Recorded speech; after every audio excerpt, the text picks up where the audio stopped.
홀로코스트, 사막의 여우, 롬멜 장군. 2. 롬멜의 활약에도 불구하고 전세는 연합군에게 유리하게 돌아갔다. 영국과 미국이 아프리카 전선의 중요성을 깨닫고 막대한 물량과 병력을 투입하기 시작했기 때문이다. 롬멜은 이집트 국경을 넘어 엘알아마인에 도착하지만 제공권을 장악한 연합군의 반격이 만만치 않았다. 당시 연합군 사령관은 몽고메리인데 1942년 10월 전투에서 롬멜은 몽고메리 연합군에 대패한다. 이 패배로 아프리카 전선의 주도권은 연합군에게 넘어가는데 롬멜은 베를린에 계속 병력과 전차, 군수품의 지원을 요청했다. 하지만 베를린에서 오는 답시는 더 이상의 지원은 없다. 현 위치를 고수하면서 무조건 결사항 전환하였다. 당시 히틀러는 소련 전선에 늪에 빠졌기 때문에 사실 여력도 없었다. 한마디로 히틀러가 롬멜을 지원하고 싶어도 지원해줄 병력과 전차가 없었다. 오히려 히틀러는 카이로와 수에즈 운하에 대한 공격 명령을 내렸다. 롬멜에게 고민을 주는 명령이었다.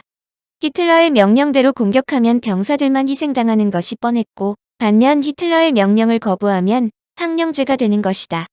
롬멜은 알라메인을 앞에 두고 퇴각 결정을 내렸다. 그는 자신의 명예와 군인으로서의 야망을 병사들의 생명과 바꾼 것이다. 학자들은 이때부터 롬멜이 히틀러의 정책에 대해 무조건 동조하지는 않았다고 설명한다. 롬멜이 히틀러와 나치 추종자라는 비판에 반론을 제기할 때 드는 첫 번째 예가 바로 이 사건이다. 1943년 튀니지 전선으로의 퇴각으로 독일의 자랑, 아프리카 군단이 괴멸 수순을 밟자 히틀러는 롬멜을 1943년 3월 북아프리카 전선 패배의 책임을 물고 해임시킨 후 본국으로 소환한다. 일설에는 히틀러가 독일의 영웅 롬멜이 자칫 연합군의 포로로 잡히는 것을 염려했기 때문으로 설명한다. 그가 독일로 소환된 후 아프리카 군단은 영국과 미국군과 격전을 보였지만 전력의 한계가 명백하여 1943년 5월 아프리카 군단이 연합군에 항복함으로써 북아프리카 전선은 연합군의 승리로 종식되었다. 롬멜의 소환. 롬멜의 독일 귀환은 총통 히틀러의 총애를 잃었다는 것을 뜻하며 롬멜도 히틀러에 대한 환상을 품지 않게 되었다.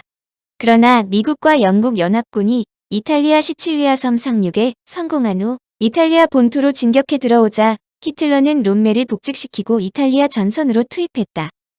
1943년 7월 23일 연합군이 이탈리아 시칠리아 섬 상륙 작전 성공으로 이탈리아 본토로 진격해 들어오자 히틀러는 롬멜을 복직시키고 그리스 살로니카로 발령내었다.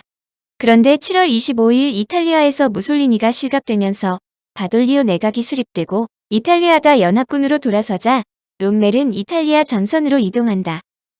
롬멜은 이곳에서도 전격전을 발동하여 7월 29일 독일 사령부에서 계획한 알라릭 작전 개시로 이탈리아 중북부 지역을 단숨에 접수한다.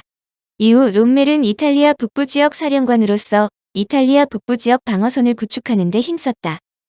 그런데 여기에서 변수가 생긴다. 1943년 9월경 롬멜이 나치 집단 수용소와 유대인 학살 행위, 즉 홀로코스트를 접하자 직접적으로 히틀러에 대한 비난 대열에 동참한다. 국가의 기본 토대는 정의이며 학살 행위는 크나큰 범죄 행위다. 롬멜이 히틀러의 미움을 사게 되는 직접적인 요인이다. 그러나 1943년 11월 히틀러는 그를 프랑스로 이동시킨다. 대서양 방벽 즉 소위 노르만디 상륙 작전에 대한 방어선 구축의 임무를 부여받고 서부전선 사령관 폰 룬트슈테트 원수와 함께 서부전선에서 근무하게 된다. 원래 이 계획은 1941년 12월부터 히틀러의 명령으로 프랑스 해안의 연합군 침공에 대비하여 준비하던 것으로 이때 그는 독창적인 아이디어를 발휘한다. 롬멜은 연합군이 대규모의 교두보를 설치하는 것을 가능한 모든 수단을 동원해서 저지해야 하고 연합군의 반격에 대비하여 해안 방어선 뒤에 강력한 예비대를 배치해 두어야 한다고 강조했다. 그러면서 그는 연합군의 공격의 성패는 첫날에 결정된다고 주장했다. 그러나 독일 국방군 최고 사령부 등은 그의 주장을 받아들이지 않았다. 독일 사령부는 그 이후로 먼저 아무리 해안 방어가 튼튼하다고 하더라도 후방에 공수부대가 투입할 경우 이를 기갑사단이 제거해야 하므로 실질적 해안 방어는 사실상 불가능하다고 주장했다. 특히 서부전선 사령관 폰 룬트슈테트는 해안 지역 방어 대신에 연합군을 내륙 깊이 유인하여 기갑부대로 전멸시키는 계획을 거듭 주장했다. 롬멜은 전투에서 가장 중요한 것이 제공권인데 독일군이 연합군을 견제할 제공권이 사라졌으므로 기갑부대 역시 이동에 제한을 받을 수 있다고 강조했다. 그러므로 적이 상륙하여 교두보를 구축하기 전에 해안에서 적군을 격파해야 한다고 계속 주장했다. 제2차 세계대전을 종지부짓게 만든 노르망디 상륙 작전에 대해 보다 설명한다. 노르망디 상륙 작전. 역사상 가장 많은 장병과 장비가 동원된 작전은 너무나도 잘 알려진 노르망디 상륙 작전이다. 미국의 아이젠하워 장군 휘하에 100여만 명에 달하는 연합군이 상륙하기에는 매우 좋지 않은 날씨인데도 불구하고 상륙 작전을 감행하여 독일군을 패퇴시키는 데 결정적인 역할을 했다는 것은 수많은 영화나 소설에 나타나며 아직도 당시의 전투에 참여했던 장병들이 현장을 찾는다. 노르망디 상륙 작전과 같은 거대한 전투가 앞으로 일어나지는 않을 것이므로 학자들은 사상 최대의 재래식 전투라고 부르는데 주저하지 않는다. 연합군으로서는 필사의 작전이라고도 부르는 노르망디 상륙 작전이지만 한편으로는 사상 최대의 거짓말 작전이라고 불린다. 제2차 세계대전을 운명지은 이 전투가 속임수가 난무하는 전쟁이라는 것은 그만큼 중요성이 부여되었다는 것을 뜻한다. 독일의 아돌프 히틀러도 속임수의 대부였지만 한 차원 높은 거짓말을 사용한 연합군의 속임수 때문에 패배한 셈이다. D-Day 1944년 6월 6일은 연합군의 유럽 탈환 작전 개시일이자 히틀러에게는 패망의 전주곡이 울려 퍼지던 날이다. 그날 연합군은 치밀한 기만 전술, 즉 거짓말 전술로 히틀러의 최정예 사단 18개 중 15개 사단이 나타나지도 않는 헛개비 군대를 대비하도록 함으로써 작전 지역에서 100마일 떨어진 곳에다 묶어둘 수 있었다. 사실상 전사가들은 이 당시에 거짓말 작전이 성공하지 않았더라면 연합군은 승리할 수 없었을지도 모른다고 생각한다.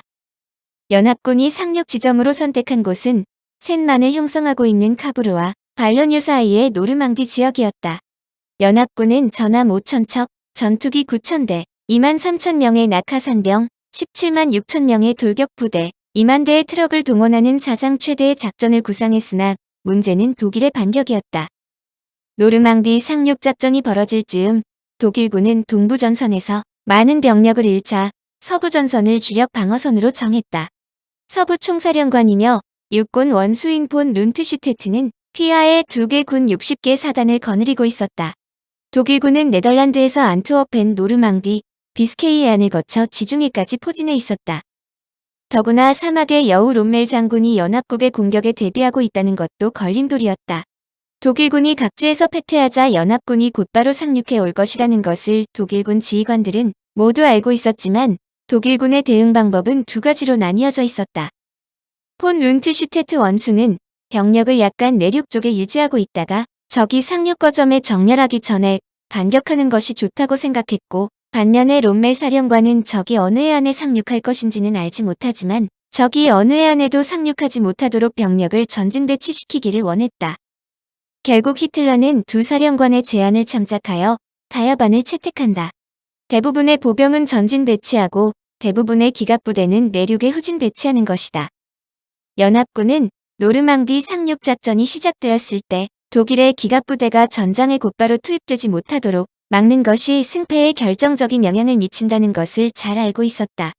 연합군은 그 목적을 위해 노르망디 지역의 상륙 작전이 위장지역이라는 것을 히틀러가 믿게 하는 것이 최선임도 알고 있었다.